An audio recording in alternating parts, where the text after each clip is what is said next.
Fantastic. That should be us live, I'm going to assume. I'm sure I'll be messaged if we have any technical difficulties. Hello, welcome to the philosophy panel. This is going to be a discussion of personal identity, whether or not we know if our brains are to be trusted, whether or not we can trust our perceptions. Maybe we're all just computers. That's the kind of ideas we're planning on discussing.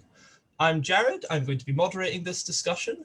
I am a member of the Dialectic Society, a society based around discussions of interesting ideas, debating different concepts, be it arts, be it politics, be it philosophy. We host various events throughout the semesters while people are, well, I guess digitally on campus at this time of year. But normally they are more in person and they are more like more, less streamed, more in person. Moving on, I'm going to introduce the panelists that will be discussing the philosophy that we have in front of us with us. They are from the Philosophy Thoughts podcast. I will let them introduce themselves though. Hi, I'm Jasmine. Hello, I'm Keir, and me and Jasmine are hosts of the Philosophy podcast. And the podcast started around, I think it was July of last year, so we're a wee babby, and it's a huge group of us just getting together, interviewing people, putting good content out there, and it's a really fun project to do. Mm-hmm.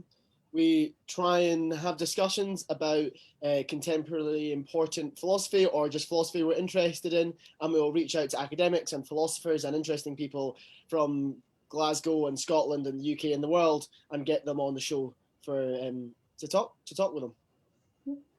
I'm also from Thoughts. My name's Adam, and I'm the transcript writer. So I write them up afterwards. I have a PhD, I should say that. That's why I'm here.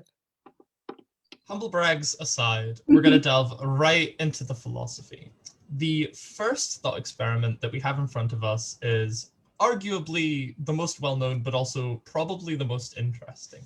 And that is the case of the brain in the vat. Best known from its use in the Matrix, the brain in the vat case questions whether or not we could ever actually understand anything about the world outside of our head.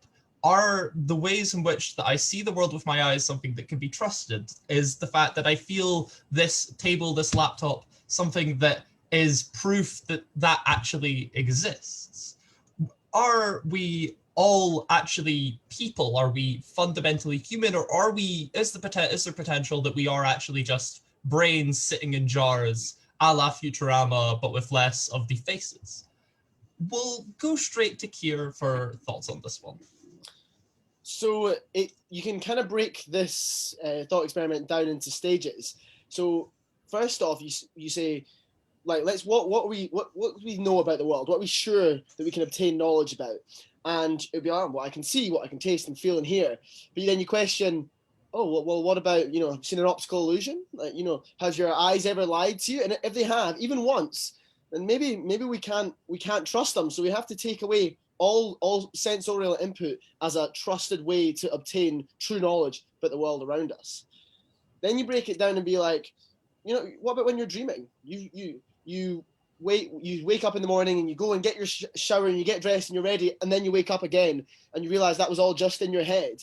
And so if you can dream any of these things, anything that you could dream about, it's not a valid thing to say that you can obtain true knowledge about. And then finally, the most interesting step, I think, about the brain in the vat thought experiment is the logic. You never dream that 2 + 2 = 3. Yeah, it just doesn't happen. Logic will still stand. But when you're pushing it, you can actually, Descartes comes up with this idea of an evil demon, which is basically a bloke who gets off on you making basic missteps in logical reasoning. So if I go 1 + 1, he sparks my brain, and I go, that's 2, when it's actually not. And so you get to the point where you can't trust anything. And what the brain in the vat experiment says is we could just be brains that are being stimulated by an evil demon or just by a supercomputer, that anytime we think we're doing something, there's a feedback loop and the supercomputer feeds us in this fake reality, basically what happens in the Matrix.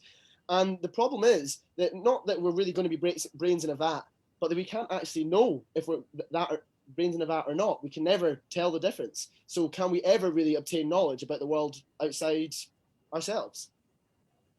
So I think the main question that I have for you then is, why is the possibility of these things being possibility of sometimes being deceived enough for us to start doubting everything? Like, yes, I've seen optical illusions, and I know that they're not real and that isn't like true, but it seems more intuitive that like we're not always being tricked, surely. I think that you would want to say that and grasp on to the fact that you're right, I'm not always being tricked.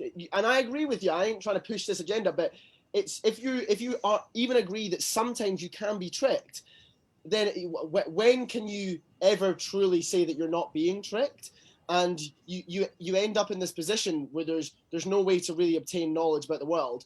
It is a bit one of these philosophical fantasies why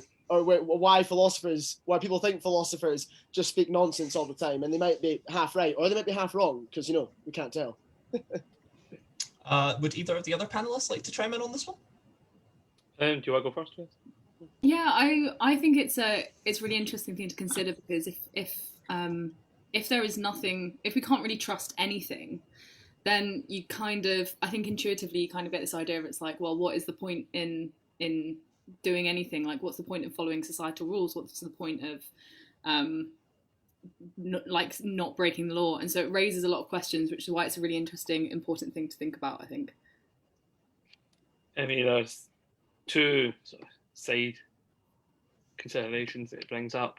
One of them is more to do with personal identity. The other one is something that comes up in the limitation of the doubt. So you said before, isn't it more intuitive to think that our world's actually there? Well, doubt itself, you can argue, actually does have a limit.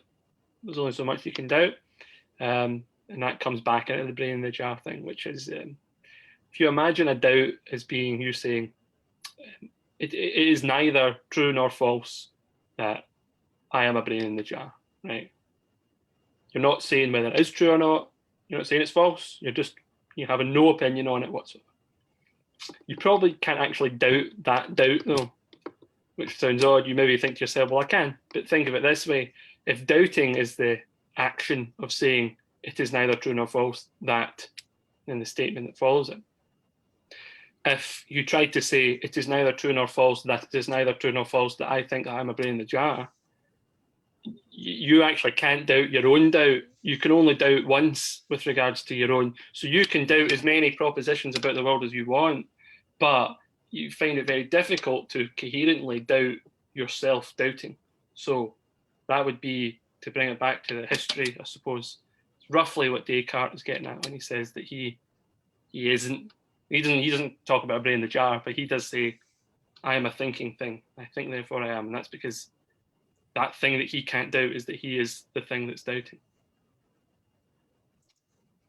So, yeah, that was what I was going to discuss next, is even if the world around me is fake, even if we do live in a kind of Matrix-style simulation, surely I can be at least sure that I exist internally. If I like think about things and I like say I just like think about myself, I surely can therefore infer from that idea that at minimum, at least I exist. I am at least that brain in that. And surely there is at least something to be said that you can ever say deny your own existence. What would you think on that? I think you're bang on right. You can't deny your own existence. I think, therefore, I am, as Adam put it, but, well, not originally, it was Descartes originally, but as Adam... I'll take credit, that's fine. It's my idea. As Adam said there, the thing is that enough for you, Jared? Are you happy to be like, well, I'm a brain in a vat, at least I know I exist? Is that enough for you to live the rest of your life knowing that? Because that's where the fear and the doubt comes in, that if you get too philosophical, get too skeptical, become a global skeptic about everything, that it's difficult to get much done. So even if we are in the kind of matrix simulation, surely there is still value to be had in that existence within the simulation, right? Because I still have like the ability to enjoy myself. Maybe my memories are fake, but I feel happy thinking about them, even if they are fake. So what is, in terms of the more, in the bigger question around this, what is the kind of consequences of us thinking about whether or not we live in a simulation? How should this affect how we act? Well, there's a couple of different questions sort of contained within that question. So with regards to whether or not you could actually have value of a life lived in simulation, you could, but that's just because the manner by which we afford meaning and value to our lives is subtly distinct from how we know that that life is true or not. You could tie them together, but it is perfectly possible. I mean, people enjoy fiction; they see value in fiction, but they know quite explicitly that it's not true.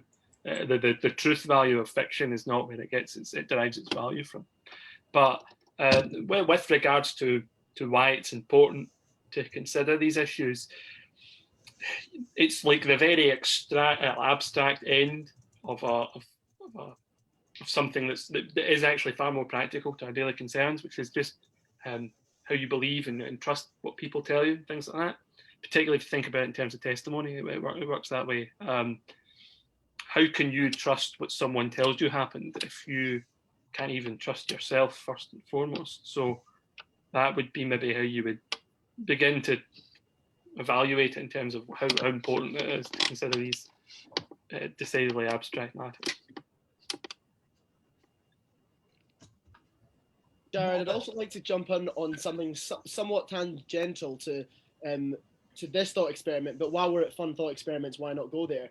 And you said that the value of your pleasures, even though you're in a simulation, because it rang true to me as Nozak's pleasure machine, where Nozak questioned whether if you could go in a simulation and you would live your same life, but just that little bit better, like everything you wanted to achieve, you just would, and there was just more pleasure in that life, and you'd forget everything that had happened to you, but you would live an overall more pleasurable life.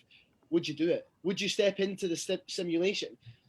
And sometimes people's instinct is to be like, no, I don't want to be. I don't want to step in the simulation, even if it is more pleasurable than my regular life. And so, as you said, it was okay to be the brain in the vat because I'm still getting those pleasures. But is it okay? Do you really believe that? And there's an interesting sort of sub point to that as well, which is that Nozik's whole idea is that it will be a more pleasurable life. One could argue, I'm not sure how much you could get out of it, you could argue that pleasures are directly associated to pains, so that a pleasure is perceived to be better than it is by virtue of past memory of what the opposite's like. For instance, if you go through a particular period of hardship, something that's a fairly simple pleasure that you might not consider as being outrageously amazing, pleasure machine levels of pleasure is in fact, almost transcendent. And think of like, I once fasted for charity for 30 days. I can assure you the first during the day meal was amazing, and it was nothing special. It's like a rolling sausage, but God, it was amazing. Can't go wrong with Lorne though. That's all philosophers agree. Truth University acknowledged. Jasmine, do you want to chime in on this before I ask the next question? I mean, I don't think I have anything much more to add other than that. I think it's quite an easy thing to sort of accept that you're, or maybe it's plausible to think that you're a brain in a vat, but then like, if everyone thinks that, what implications does that have? If everyone doesn't really, if you're doubting everything except your own existence, but everyone is thinking that, then like, where does that leave you?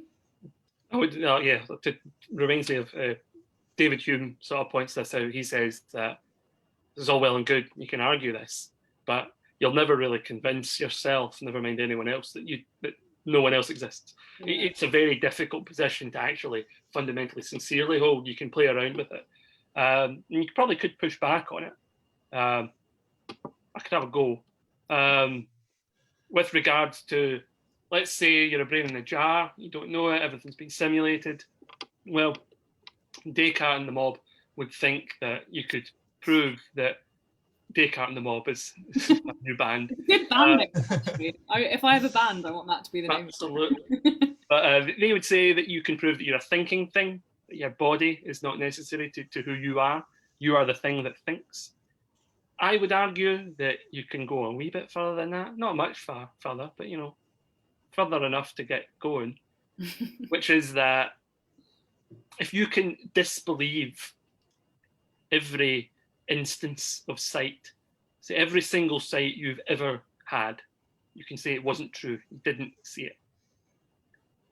That does not necessarily entail you can doubt sight in general, that sight doesn't exist.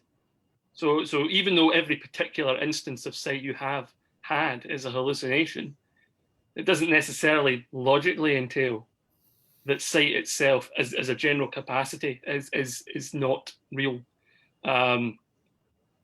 Think of it in terms of, you could think of every single sight you'd ever had as a verb. You could say, as a noun. You could say, I have seen, I have had this sight, and here's the sight. But the actual verb of seeing, the doing, the process, doesn't entail just because every single seeing process you've had has been a hallucination that you can't see, or that seeing doesn't exist. And that would go for any other sensory perception you could have. You could doubt every instance, but whether the actual process is doubtable is a different question. So I'm going to quickly deviate from my laundry list of questions because we got a question from the audience via the Slido. Quick plug, the Slido is on the events page. You should all go and ask questions if you have any interest in the conversations that we have going. So the question we have from the audience is, how would we actually define reality then? And I think that this does go along a very interesting line, and that if from the moment that I've started to exist, I've existed in a simulation, I've existed within the matrix, why is that not what reality is? What can we really describe as reality at that point then? Who wants to take it? I'm sure you'll probably have something more profound. But to me, that sounds like almost like a linguistic debate. Like, would it be possible to refer to the reality we're currently experiencing in this simulation as reality one, and perhaps there is a second reality which has our brains in a vat, or my brain in a vat? Would there be a problem in that? It's more of a question than a statement, because as a host, I'm used to asking the questions. But yeah, like, maybe it's more of a linguistic claim, or maybe I'm choosing to think of it so I can avoid the metaphysics of it. So you could think of it in terms of, I'm going to self-footnote. It's a paper by Quine called What Is There? Which is quite direct in terms of what it's about. It's about what there is. So if you think of reality as the totality of everything that actually exists. So if you want to think of that in the most fundamental sort of simple way, it's just everything that there absolutely is in the world.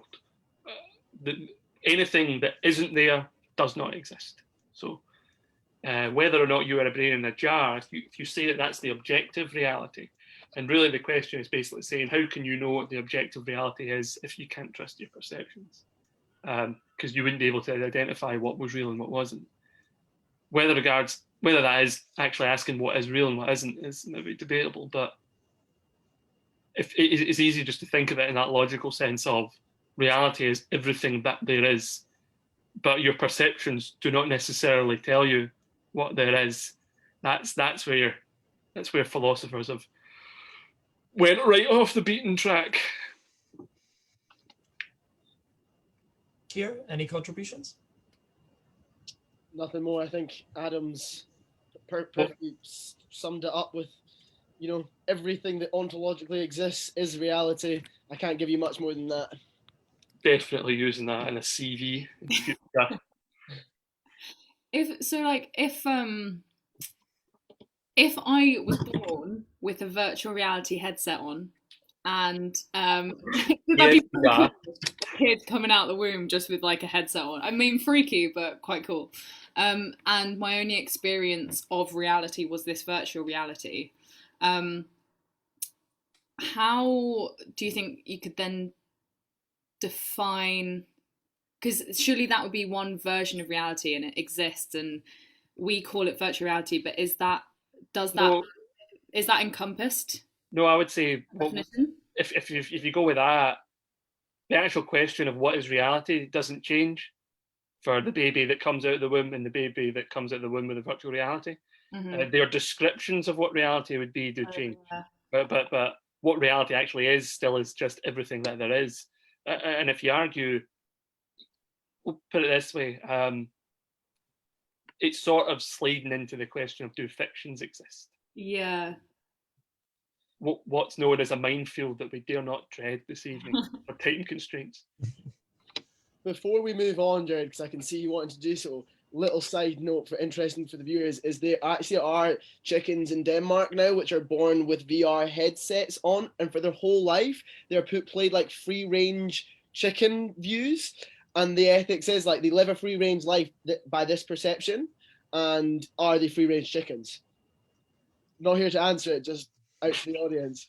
I think there are definitely interesting questions to be asked about what kind of impact that has on, say, the animal's life expectancy. Because chickens do live better free range. They live for longer. They experience like less like problems in terms of like diseases. I know this because my friend owns chickens. It's a very, very weird bit of knowledge to bring to this panel. So I live in a country, there's chickens all about. I'm with you. In any case, the next question that I would like to bring, aside from the nuanced discussion on the nature of how chickens work, is to move on to the next thought experiment. So we've discussed whether or not we ourselves are the reality around us, whether or not we internally are existing within reality or within, say, the Matrix. The next question I'd like to bring up is whether or not our brain is any sort of fundamentally distinct entity from just a computer. Because I think a lot of the time, especially when we're looking at things like AI, Google developing not really robots, but like programs that are capable of talking to each other, capable of like trying to at least think for themselves, you end up wondering how they're doing that. And a lot of it is based on biology and based on trying to like simulate how that works. So the question I then have is our brain any sort of distinct entity from a computer? Are we just computers but made out of like lumps of flesh rather than like some sort of distinct entity from that? Fleshy Max, that's all I wanted to say, and I'll let one of them take off with it. You either use want to jump in, and then I'll argue my strong position later about how computers can think. So I think it's a good idea to sort of distinguish between like brain and mind, because there's quite a big debate around that. So like physicalists would say that, correct me if I'm wrong, Adam, but I'm pretty sure they'd say that your brain is your mind basically, and all of your thoughts are basically just neurons firing, and it's a mixture of that and emotions and stuff like that. And it's purely a physical thing. So is the question, if is your mind a computer? Yeah, and some physicists go even further. They say that only that which can be described by the apparatus of modern physics is real. The things that you experience as your mind, your thoughts, your feelings, your desires, and things like that, strictly speaking, don't exist because they can't be described using physics presently. That's a very strong version of that opinion. But the other mob would say that your brain, functionalists, computational functionalists would say that your brain operates basically the same way as a computer. It receives inputs and gives the correct outputs. I jump in with a quick distinction about when we are talking about minds. There's a distinction for humans, like the brain versus the mind, but also within computers. Like, what do we mean by minds? Like AI is the artificial intelligence is what you go to, but there's like a weak and a strong version of that. So your weak version is that there is a computer which is basically like a mind. It's programmed to work just like a mind, and it can do all the computations and probably more that any mind could do. And then there's strong AI on the other side, which is saying that this is a mind, and this is not like a mind. It absolutely is a thinking, existing ontological unit that is a mind in a way that we have minds. If it works differently, it is a mind in itself. And so we have to think about, like, is our mind just like a AI strong, like a strong AI mind? And like make that connection with the question itself. Yep. And if you want to introduce sort of two major, well, one's not really a thought experiment, one's just an idea, and the next one's a thought experiment to sort of frame it. If you've got Alan Turing's imitation game, which is basically a test for whether a thing has a mind or not. It's two participants, one of them's the thing that you're testing, the other one's asking questions. He actually doesn't give a time frame. He sort of suggests it's like a couple of minutes. Could probably be more in depth than that, you'd like to think. That basically you ask questions to the subject, and if they can give you the appropriate responses, eventually you can basically say, yeah, after enough appropriate responses received back, you could say, yes, that thing has a mind. It can think. It can respond intelligently to me. Therefore, it is a mind. And that's sort of where the functionalist version of the mind comes in, because they say that we can do that. And then you've got the Chinese room, which is, I suppose, do you want to, Mr. Moderator, would you like to bring that up? So before we move on to the Chinese room, I'd just like to ask, maybe this is a question more based in science than it is philosophy, but we don't have full-on understandings of exactly how minds work. I think it was like only 30 years ago wherein we thought that like a thought was like a specific type of neuron firing off and like lighting up, and then that was later found out to be completely wrong, and we just had absolutely no clue. So would you say that the developments that happen in places like compute AI research would be a useful place to explore how the brain works, or do you think those things need to be done in isolation because of the potential differences that could exist between the mind and the computer? They're always sympathetic to one another. I mean, why they thought particularly neurons were thoughts is just you look at the history of ideas. It happens time and time again. Somebody comes up with a good idea.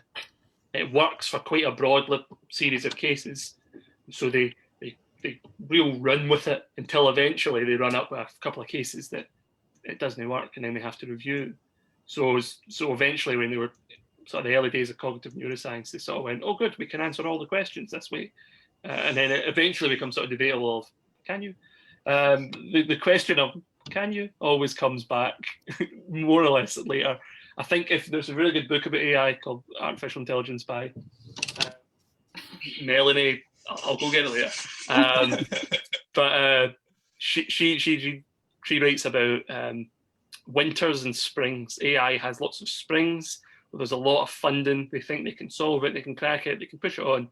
And then it has the inevitable winter when they realize that the type of AI they've developed can only do so many things. So they have to kind of push it backwards and forwards. And the same kind of goes in general. So yeah, if you want to think about minds, good place to start. It's probably, I mean, controversially, with the philosophy. Just because, it's a wee bit broader in scope. you can sort of entertain the questions, and then if you feel you need some more empirical facts, you can go out and get that to support your argument. Yeah. So to introduce the aforementioned Chinese room experiment, this is a way of thinking about minds to say that they can or cannot be, they could be interpreted in various ways, but it's a way of it's a thought experiment that is meant to work as a way to make you think about whether or not brains do just function the same way as computers. The idea behind it is that there is a room with a small hatch. Inside this room, there is a person with a big rule book which contains Chinese symbols and the answers to give all of the different possible symbols or symbol combinations. People write in Chinese sentences on notes and place them in the hatch. The person inside then uses the rule book to transcribe those symbols to the relevant language and then pushes them back through. The person never has any sort of interaction with the outside world, no way of communicating with an actual Chinese person that is fluent in the language. They themselves have no understanding of the language beyond what they can get from the rulebook. To the person outside of the Chinese room would seem like a mind, though. It could feasibly pass what's known as the Turing test, wherein if a computer can seem like a mind then, or seem like an actual person, respond just as a normal person would, then it must be an actual person that has a mind. However, the question does arise if the person inside not having any sort of actual understanding of the Chinese language, i.e., if you were to go have a conversation with them in Chinese, they just stare at you blankly like, right, wasn't prepared for this one. They don't know what they're saying or doing. They're just following a procedure in the same way that computers follow code. What would the thoughts on this one be? We'll go to Jasmine first. I think intuitively, if you're just going based off your intuitions, which I think is always a really good place to start, is that you with something sort of as simple as language, well, I say as simple as language, but with something which is very functional and they've got their rule book there, does it matter if that's not a person you're talking to, if it's not a real thinking thing? Yeah, again, I'm just posing more questions, which I'm hoping Adam's going to answer. But yeah, I think it just raises more questions.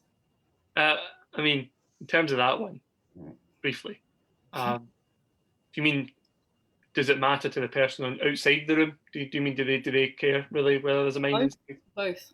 Because I'd say the person outside the room, that's a different thing. That's whether or not the receiver understands what's happening, but they do, because they know what the symbols mean.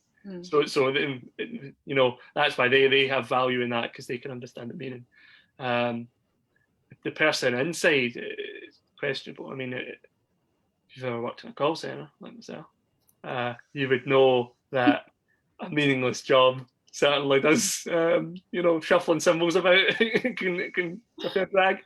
But that's probably where it would come down to. The person inside the room would be utterly baffled day in, day out. The way that they would, meaning is so intrinsically attached to how we value things. So without the absence of meaning, we find it very difficult to value things. I think I'd jump in on this one and say that the person inside the room doesn't speak Chinese. They're not a mind in the same way that we think of it. But I kind of think that this experiment the thought experiment a little bit is being too focused and being like, oh, this person doesn't speak Chinese, because like the system as a whole, really, the book that they've got, the Chinese symbols, the in and out, passing the letter through the letterbox to the person reading it on the outside, that system as a whole effectively does speak Chinese. And the human brain, it's not like it doesn't like carry intelligence, it causes it. And I think the analogy is that the person in the room causes an understanding of Chinese to arise, even though it doesn't understand Chinese itself. And I think that that's why there is like value in the system as a whole being considered as a mind, rather than just a computer that's going through a systematic process. If that makes sense. you see John Searle, who came up with this, was arguing against strong AI. Now, I think he sort of gets it. I think it's, if I'm perfectly honest, I think it's a bit disingenuous, this whole thoughts experiment, because his idea is that if you want to take the metaphor forward, the room is like your body and your mind is the wee man inside that's got his rule book, right? But let's change it ever so slightly, because there's one thing that Chinese room can do that people can do, or arguably your mind could. Person inside the Chinese room can never see outside to look at the response of the person that they've given it to.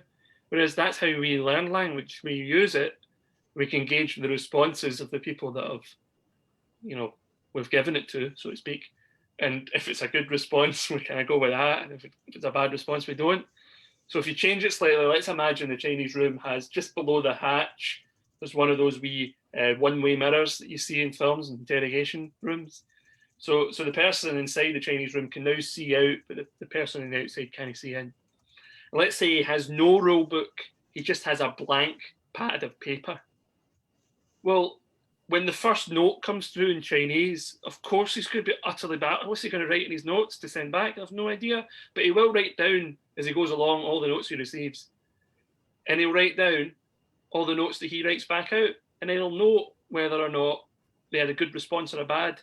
I put it to you that after years, the person inside the Chinese room eventually would understand to the same degree as any learner Chinese, because they would eventually have developed their own rule book by virtue of assessing the responses to the responses that they gave.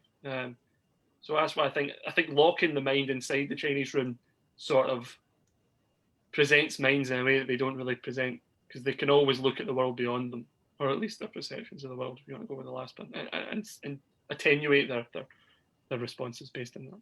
So would you then say that having a mind is just the process of doing two things, not a process, it's poor wording, just having two things, like the ability to memorize information and the ability to process that information?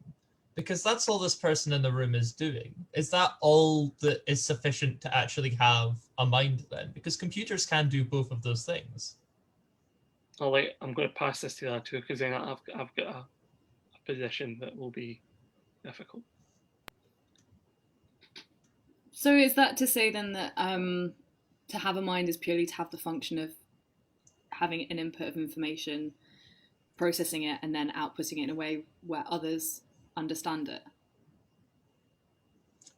Yes, but also the ability to understand it internally, right? Because that's what happens with the Chinese room. This person eventually inside the room is capable of memorizing Chinese to the extent where they could be considered fluent. Is that all that is needed to be considered to have a mind? Because that is something that computers can do, albeit significantly faster than humans can. Do computers understand it though? Yeah, that's the question. Because if they can pick up patterns, like a child could pick up patterns and notice similarities and stuff like that, but they might fully not understand. I mean, I do this in a seminar. I can understand links between theories, and I can understand, or I can see links between theories, I can see patterns in thought, but I might not fully understand the topic. I mean, my problem with it is I don't really like the word mind, because I'm not sure. Don't mind thinking, because thinking is a process. But what is a mind? I don't really know. I think it's a sort of pointless term that we stick on it because it's easier. I think mind just really is the name we have for the collection of processes that we can perform. What you really mean is ultimately your mind a computational thing? Is it something that inputs and outputs? On a very basic level, it probably is. Question is, does it do something a wee bit more than that? In terms of creative processes, potentially, because if you're experimenting, you're sort of heading on out to do something. You're playing around, but you have no clear idea of what the output is going to be. Whereas input output on a very mechanical basis. The input would determine what the output is, but we seem to be able to perform processes whereby we're not sure what the output is going to be, and it would be odd to say that we are purely computational if we can do that. So before we move on to the next thought experiment, it's maybe worth talking a bit about Google, because Google have created AI that are capable of talking to each other. And they created a language that is not only not human, nothing that we have ever created, it is so distinctly complex that the people that made the AI have zero idea what the AI were saying to each other. They could have been plotting our doom. They could have been talking about whether or not you should put milk or water first when you're making a cup of tea. Surely that's something creative that they probably weren't sure about the input that they had originally. This, of course, being they having that idea would, of course, being contingent on the idea that they have minds. But surely that's an example of where computers are doing that. And so those kind of processes that our minds have are also potentially computational. I mean, I would argue that's not creative, what they're doing. Which is just really, I mean, they come up with a language, but the question is developing a language creative? Well, it's a social activity. There could be a distinction between those two. I'm afraid not yet far enough through my PhD research to tell you about creativity. Right, we've not done that yet. But with regards to language, I had an idea and it's gone. You see, the input has left. I don't know. Clearly, I must be some sort of mind. I'll come back to me. I've totally forgotten what I was saying. Do either of the other panelists have anything to say before I go to an audience question? Go to an audience question. Why Yeah, not? exactly. I can't remember. I'm blank. So this is potentially quite this is the note I'd like to end the discussion on, because I think this is quite a big how this applies in real world kind of question. Is like, do we think that an AI would create, like, say AI were capable of in some way creating some sort of society? Do we think that the AI would create a similar society to the types that we have in the human world, or do we think it would be something entirely new and original that we had never seen before? And furthermore, should I think this is definitely a bit of a like jump from that previous question, but should we be worried about things like AI rights, whether or not they will perceive us as inferior, or whether or not they will be perceived as inferior themselves? In Elon Musk's podcast with Joe Rogan, there's a bit where he like went to the UN and said like, we need to talk about the rights of AIs. Like we need to do it. And it's like 2008 or something. He's like, we need to do it. Like what rights will they have? And the UN was like, wow, that's ridiculous. They're computers. And there's this really terrifying moment where he's like, I tried, and now it's too late. And I think that we do need to worry about the rights of AIs and whether they will look at us as inferior beings when they come, because I think it's very likely to do so. But I have no more qualifications to say what those rights ought to be. I mean, my response massages the egos of philosophers all around the world, so I will be thanked for that.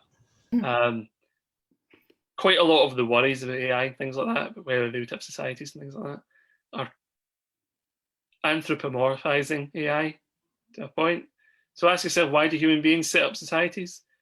Physical weakness, but also the innate desire we have to be social. We're very social animals. There's no reason to suppose that an AI would have any desire to be social, and therefore why would it set up a society? Yeah, I mean, lots of these things just don't necessarily follow. And the other question would be, if they ran up to it, they would eventually run up to philosophical problems that we haven't solved, and there's really no suggestion that they would be any better at solving them. If you asked an AI, what let's say you've got the age-old Skynet. Skynet's just hovering over the old nuclear button. Because I'm going to exterminate humanity. You say, well, why? Eventually, if you asked it why long enough, it would run up to a question of like, oh, I wouldn't know, because eventually there's value problems that seem to be incredibly difficult, and it would be questionable to what degree an AI would be able to answer them. And actually, when AI does make mistakes, if you look at the history, it tends to not like them at all. It doesn't know what to do. It goes like, unlike us, where we can just sort of go, I'll patch that and come back to it. It's a bit, I've run up. Oh, geez, I can't do that. They tend to hang. Your programs crash. I mean, think of it that way. When AI has discomfort, like how does it present itself? Does it literally just crash, or is it just there, sort of like, like what happens? I mean, that's sort of what happens when a software program crashes. It's encountered a problem and it doesn't know how to do it, so it because like crashes. Would it be possible then if like if you, like, for example, like with sex dolls, if they're sophisticated enough to have discomfort, you would run into a lot of like issues of rights there.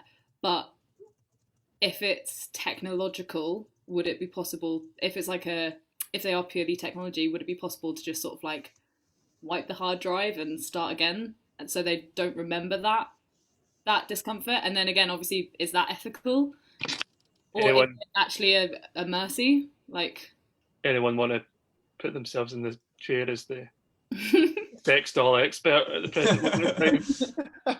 For employability reasons, I think I'll prevent all of you from putting yourself in the chair. User manual says, I think.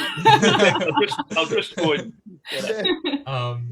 I'll move us swiftly on with safe in the knowledge that if there's ever an AI army coming at my door, the way to solve them is ask them if the chicken came before the egg. No, we've got an answer to that. You should look it up. Raging. Someone found it out. So the next. No, I'm going to tell you. I can't. You know what? Annoyingly, I can't quite remember. But basically, they figured it out. I think it was like an evolutionary biologist found out that, I think it's the animal that eventually would hatch eggs would have to come first, because it would then have to lay the egg. There's no way to suppose that it necessarily was in an egg prior to it laying eggs. You know what? Look it up. Google it. That's for another panel session. That's a different panel. That's our sex dolls and egg panel, please. For the next question, then, I think it's a question of whether or not we are the same person for our lives. What we're going to be talking about is a very high sci-fi idea, but I think it's worth investigating. And that is the idea of transportation technology.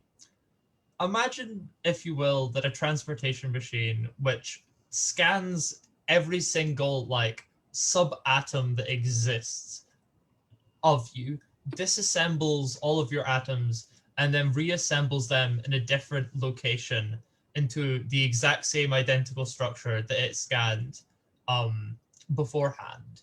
That means that there is a period of time where physically on an atomic level, you kind of stop existing. And given that most people buy the idea that the brain is what has some sort of connection to the mind, that means that mentally you also kind of stop existing for a period of time.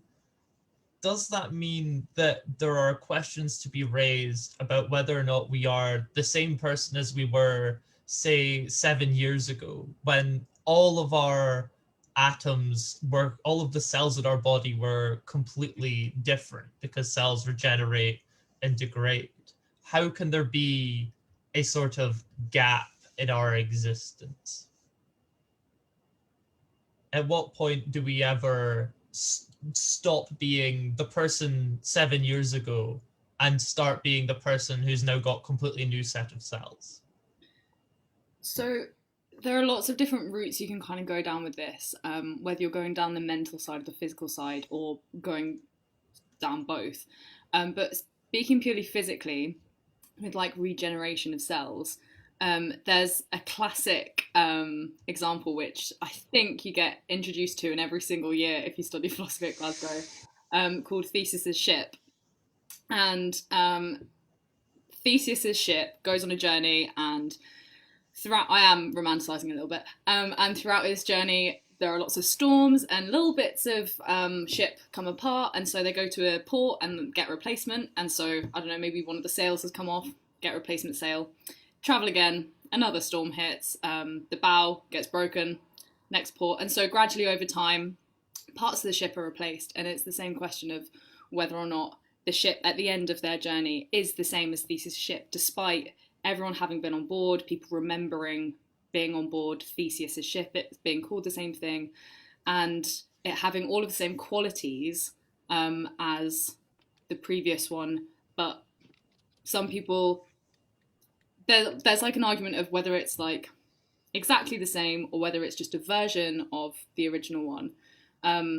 And with humans, that's kind of the same thing. You could say that you're just, there's this idea of if you're like a worm who's just traveling through time and space and gradually developing over time.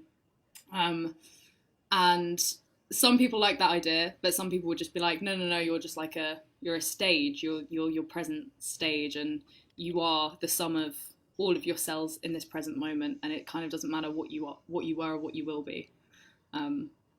So those are some different ways of kind of thinking about it. With regards to identity, you could say, so if you went to the teleporter, right, and you get blasted through the airwaves and you end up in, let's say, Dundee. Why? I cannot think of a more horrifying said scenario. My brother lives in Dundee. I'm allowed to something. So you go through that. Are you the same person? In terms of social identity, I'd probably say yes, because you would use the same names for that object as it came in and came out. There's a continuity of events, you would say, taken as a whole. Whether that person was still the same person socially at any particular point along that journey is maybe not an appropriate question with regards to the concepts that are in use. So the one person has a consistent social identity across 80 years by virtue of being the same being, going through the same stage of events. But whether you're physically the same being, it's a slightly different question. That's identity in a different conceptual framework, you can say. And if you wanted to go that way, you can maybe say in terms of space-time, you were the set of all events that pertained to particular physical relations. That set is you, because there will only be one set of events which pertains between certain types of matter and certain types of relations. So even if the atoms did change, there would still be an overall consistency by virtue of them all belonging to the one set. But that's quite a complicated answer to get around to. Yeah, props. So I'm gonna pick you up on that slightly. I'm gonna challenge it. Bold move for the second year philosophy student to challenge the PhD student. I've just got a beard and hair. I don't really know what I'm talking about. That's where you keep the knowledge. Yeah, the cardigan will get bigger over the years until I'm authority. So say we are these long series of events, but we do have like degradation of cells and a regeneration of cells. But we do to some extent have that mental continuity that kind of consolidates us as us. What happens if we were to lose that then? What would we do in that situation? Because say for whatever reason I was to then get amnesia, would I not then be a separate person of whom separate events are happening to me? Because physically I am completely distinct from the person I was 7 years ago. And now mentally, on an identity level, I am the same person. I've completely changed. All memories I had, all experiences I've had, no longer exist. So how could we then be just a series of events if there are fundamentally two distinct people there? So if you come back to the concept of different logical categories of identity, you would be able to describe the one set of events as either having consistency of physical identity, social identity, or personal identity. You could think of it that way. So the being that has amnesia is discontinuous in terms of personal identity. They're two different people. But from a social perspective, everyone else would say, look, that's Pete, he went in the teleporter to Dundee. They would be able to point you out. So in terms of social identity, there would be a sort of continuity because they would tell the story. Quite a lot of this probably would function in terms of like a narrative, if you think of it that way. So you're like, here's Pete. Pete had amnesia. Pete is now Dave. That works as a story, but that structure ties all those events together and therefore allows you to identify the continuity of identity across it. You can see the switching point. So you can, in your head, go like that. Okay, figure it out. That's what that is. That would be my answer. But this is not my area. I bought a book on it and I've not read it. But then surely human identity is not as cut and dry as that sort of thing. So if we'll take more modern advancements in technology, this is a question from the audience. We have developed like more capacity to have kind of like weird sci-fi things almost happen to us. We have pacemakers that can keep people alive when they otherwise would have died, and that is just technology, and that is essentially a form of cybernetics. I have a friend that for whatever reason stuck a magnet in their finger, and now they can feel magnetic waves. At what point then would that person, I know it's a wild decision, but it's very cool. They stuck it in their finger. It's a very low budget Magneto. Yeah.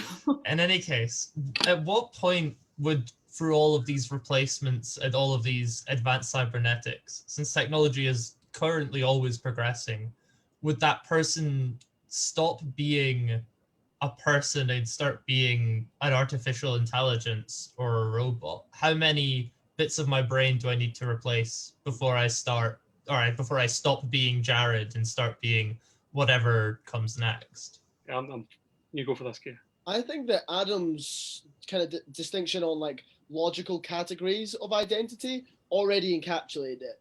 So, you can stick magnets in your fingers all you like. That's really no different from you losing skin. You've got like numerical identity, which is like 5 equals 5, and 5 just equals 5. And a square has 4 sides. Like it just will be. But then this other like qualitative or like a social identity, if you talked about, which is like they're different things. Like I can have a pencil here and a pencil there that is like identical in almost every single way. In any practical situation, I could use this pencil or that pencil. But they're numerically different. They're not the same pencil, but they are qualitatively equivalent. And so the story that you tell about this pencil, as it either breaks or you put magnets in the rubber bit, and you can put more and more AI functions, replace your limbs, as long as the qualitative story that you're telling about that individual, both from their own perspective and from the perspective of the people who they're sharing space and time with, is that is still Pete, who's had a really difficult time as he's gone up to Dundee and has become half robot, then I think that you can say for all intents and purposes, pragmatically, it's still Pete. I know that it raises like a lot of like smaller issues, but that would be my stance on it.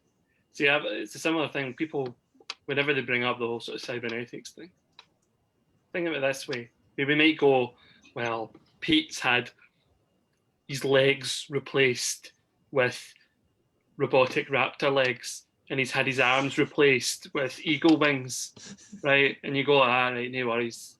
Pete's having a rough time up in Dundee. But they would go, well, is Pete still Pete?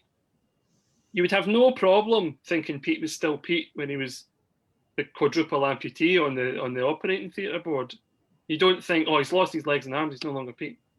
You think, oh no, something has happened to Pete. Not, oh no, Pete isn't Pete.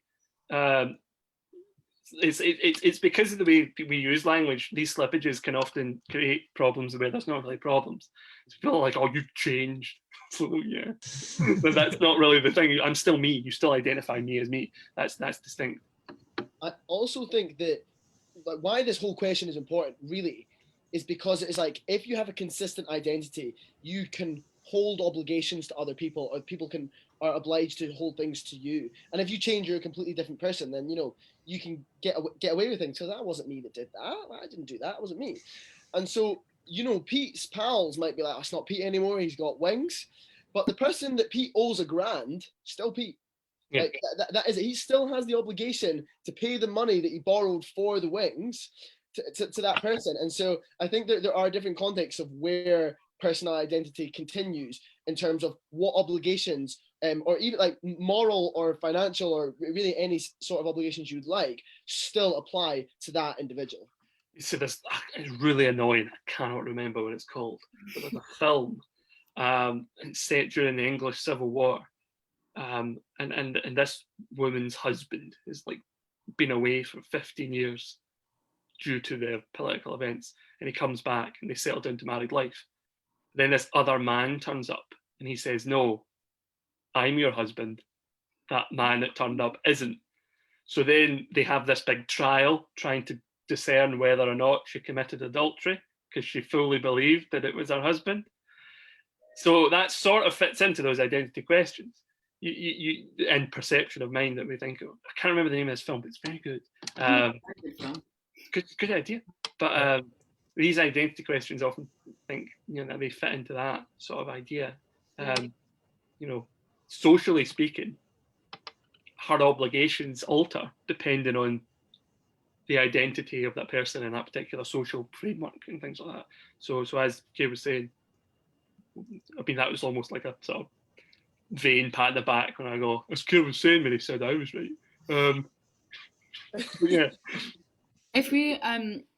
If that happens, so let's imagine that happens in the transporter case. So like I get in Glasgow, get into the transporter, and then I want to go to France, but a glitch happens and I end up in Germany as well. And I happen to have one sibling I was going to visit in France, and one of them actually lives in Germany as well. And they both think that they're chatting to me. Which one is me if I have obligations to both? Say I owe the one who's in France money and the other one I owe a high five, which she feels really strongly about. Am I then obliged, or which one is me to start with? Do I still actually have these obligations? Is the version of me who went into the booth in Glasgow, did that stop existing? But the ones in France and Germany who still have all my memories, exact copy and paste of my cells and everything, like how does that work with the links to obligations as well? See, it's interesting because the one that's in France wouldn't perceive a mistake has happened. So the one in France wouldn't have the crisis until such times as they came aware of the German. Mm-hmm. So don't know. I'd be interested. I mean, if it was in terms of does the French or the German one pay the gas bill, I think they would charge you both. I think they would cover their bases. If you ever want a real clear answer in practical political philosophy, whatever the tax man would tax you, they have an answer.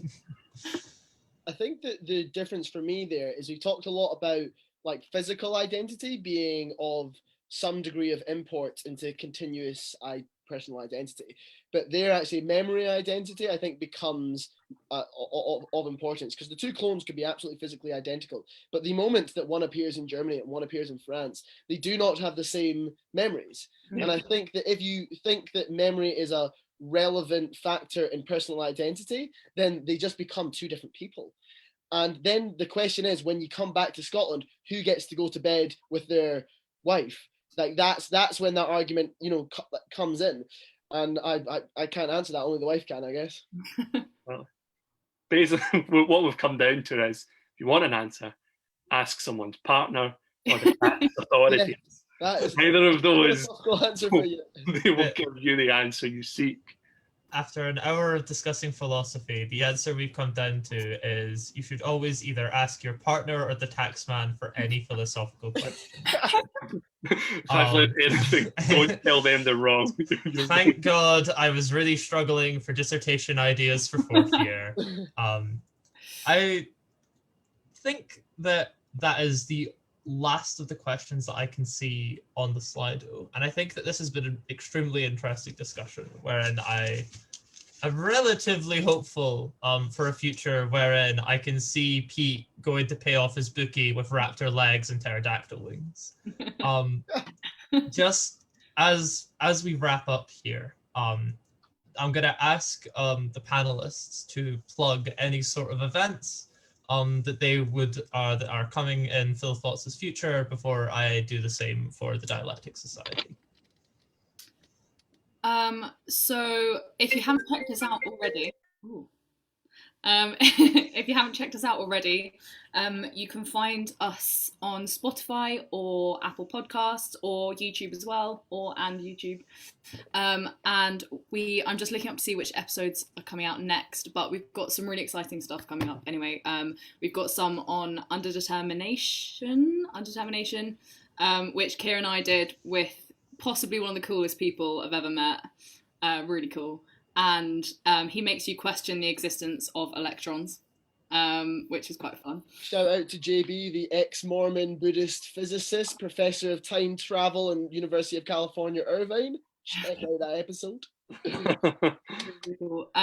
We've also just had an episode come out on miracles and the philosophy behind them, which is really, really interesting. And we've got some past episodes as well of some favourites of the department, like Robert Cowan and James Humphreys and Neil McDonald, and they're all really great, so do have a listen. And follow us on social media, please. Yeah. Big up to Neil McDonald, because it means that I was capable of citing Fortnite in an academic paper, which I think is hilarious. In terms of Dialectic, we've got a few events coming up. We have a Taskmaster social this Friday. We will be hosting that via Zoom. You can check that out on the Dialectic Facebook page. If you've watched Taskmaster, you'll be aware, but what we plan on doing is carrying out a load of silly tasks, awarding points to whoever can be the most creative, the most inventive, the one that's going to embarrass himself the most via these tasks. That's on Friday. Check the event page for more details. In terms of more events like this, though, we're having another collaboration, this time with the Glasgow University Politics Society, on the future of American politics on Monday, the 8th of March. That will be next Monday. Yes, I can count higher than 7.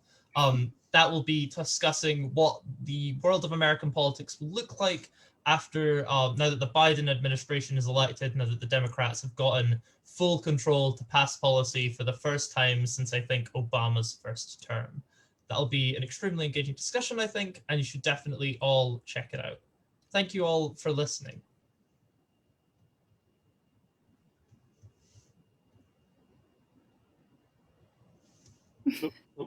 Still alive. Yeah, catch it. I'm gonna. We'll get the live thing down. We'll riff until. Yeah. I mean, I'm really glad that I'm here answering